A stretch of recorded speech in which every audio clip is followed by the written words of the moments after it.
And welcome back to Capitol Tonight. Well, the halls of the Capitol are all but deserted this week as state lawmakers are home in their respective districts. They are now hitting the campaign trail hard after a long holiday weekend. But it remains unclear when and if, actually, the Senate will ever return to Albany to pass that revenue bill that is necessary for the budget to be complete and also for legislators to get paid. In the meantime, the state's deficit still stands at a whopping $7.5 million, and there is no plan for how to handle a $1 billion shortfall if Congress does not approve Medicaid funds on which the budget relies.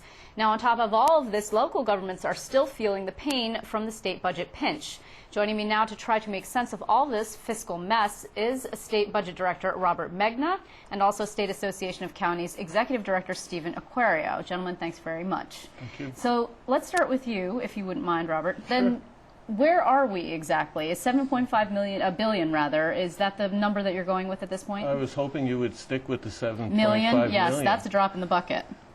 No, I think we're actually in a little bit better shape than that. I think with the bills that the legislature has already acted on and with the governor's vetoes, we would say that we're probably, if a revenue bill was passed, as you mentioned, which is over $900 million worth of additional revenue, we would probably be in balance with the contingency that the governor has talked about, the FMAP money from Washington, which is $1 billion. But do you have any expectation on how long that would last? Because as we saw last year, actually, the budget fell out of balance pretty rapidly.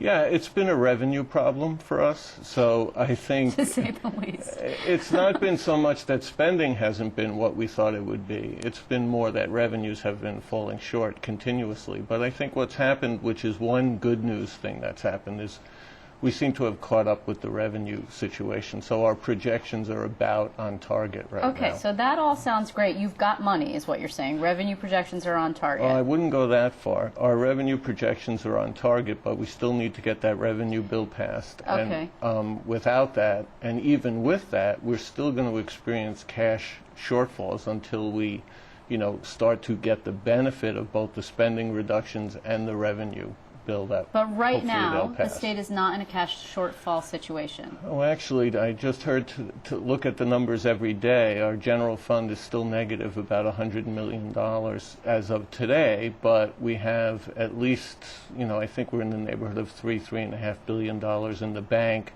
in terms of our STIP loans, which is all state accounts, which kind of makes the general fund, we can use that money to make the general fund balanced. But no, our cash position is still pretty strained. Okay, well, so this is part of where you come in. This is the problem for your association. The counties that you represent are not getting the money that is actually due to them, many of them, from the state, and they complain that they are not really sure when they're going to get this cash. Is that correct? That's right. The county leaders, Liz, are talking about the ways the state is collecting its revenue to fund government operations at the state level. And what I mean to say is they're requiring county taxpayers to pay for state services delivered locally. All across this state, the counties are mandated to deliver health and human services programs, nursing homes, all sorts of programs are provided to the public. And the state has advanced money to fund these programs. And our issue is really the reimbursement to pay for these programs has really gotten to be a horrible process. In some instances, we're over 18 months in arrears. That's like using your credit card and not paying any interest for 18 months or 2 years. We don't think it's fair. We think that the state should pay interest or promptly pay its bills, its expenditures. We think state government is on an unsustainable trend and that they cannot rein in spending, and that the system of public services delivered through counties is not sustainable either, because the county property taxpayers cannot continue to fund these programs. Okay. Response?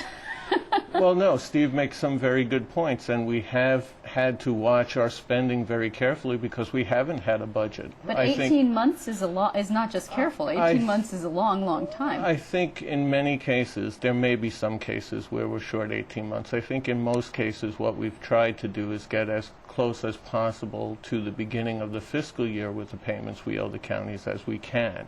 There may be some areas where we may be a little bit more late than that. I would say it's not only the counties where there have been delays in payments, but local not-for-profits Sure. and other groups as well. So it's not just the counties that have suffered from our lack Well, of and the having a school budget. districts too, right? I mean, you purposely actually, there was a court battle over that. We actually delayed payments, that's true. One thing I would say is to Steve is that we tried in this budget, the executive budget, to do minimum damage to the counties in terms of any cost shifting, although there was some. I think in the executive budget there was very little cost shifting to the counties. And we tried to do a lot of mandate relief, which we thought would help the counties. And we talked to Steve and his county folks and tried to get an idea about what they need to help them manage their situation better. So we tried to do that. I think we found a lot of resistance in the legislature to those kinds of ideas, but that's one of the things the governor keeps pressing for. Are you satisfied by the efforts that the administration has actually put forward? And is it in fact true that the legislature is the stumbling block for you, for this effort that we're talking about here? Without question, Governor Patterson has been a tremendous advocate for local governments, a champion for property taxpayers, and he continues to demonstrate those qualities in his remaining months in office. Absolutely. But what we have seen through this whole process here is a lack of an ability to take a look at what are the core services that state government can and should provide, and who should deliver them. Our issue is who's financing them right now? That's the county property taxpayers. We're financing or involved in managing $40 billion, give or take, out of $130 billion state budget. Counties are involved with almost $40 billion of this now, mostly federal programs flowing to the state. We need to look at which unit of government is best situated to provide a particular service. For counties, we are a regional government. We do things on a regional boundary basis very well. Why are we involved in Medicaid? Well, that's what you're constrained. You're constrained by a federal system. I mean, the federal system has but the match, and you should correct me if I'm wrong, Bob.